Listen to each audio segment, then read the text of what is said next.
Hi అండి. ఈరోజు నేను కాకరకాయ ఫ్రై జీలకర్ర కారంతో చేశానండి. ముందుగా కాకరకాయల్ని కొంచెం చిన్నగా కాకుండా పెద్దగా కట్ చేసుకుని పక్కన పెట్టుకున్నానండి. తర్వాత కడాయి పెట్టుకుని 3 టేబుల్ స్పూన్స్ ఆయిల్ వేసుకున్నానండి.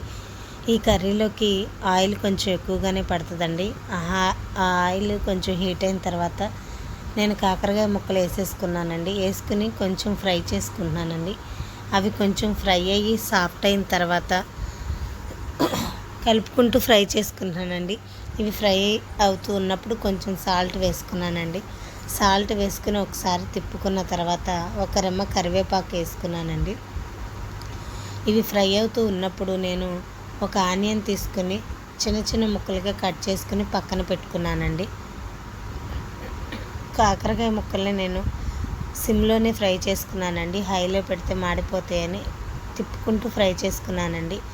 ఈ కరివేపాకు కూడా ఏగిపోయే వరకు నేను చక్కగా మొత్తం కలిపేసుకుని ఫ్రై చేసుకున్నానండి. తర్వాత కొంచెం పసుపు వేసేసుకున్నాను. పసుపు వేసాక ఒకసారి కలుపుకున్నానండి. తర్వాత నేను కట్ చేసి పక్కన పెట్టుకుని ఉంచుకున్న ఆనియన్ ముక్కలను కూడా వేసేసానండి. ఇవి వేసిన తర్వాత కలుపుకుంటూ ఫ్రై చేసుకున్నానండి. కాకరకాయ కొంచెం బ్రౌన్ కలర్లోకి, ఆనియన్స్ కొంచెం బ్రౌన్ కలర్లోకి వచ్చే వరకు చక్కగా కలుపుకుంటూ ఫ్రై చేసుకున్నానండి. దీనిలోకి నేను పోపు దినుసులు కానీ ఏమీ యాడ్ చేయలేదండి.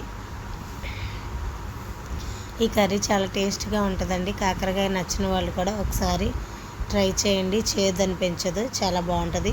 తర్వాత నేను జీలకర్ర కారం కోసం మిక్సీ జార్ తీసుకుని 1 టేబుల్ స్పూన్ జీలకర్ర, 5-6 వెల్లుల్లి రెబ్బలు, 10 ఎండుమిర్చి, కొంచెం సాల్ట్ వేసేసుకుని మిక్సీ పట్టుకున్నానండి.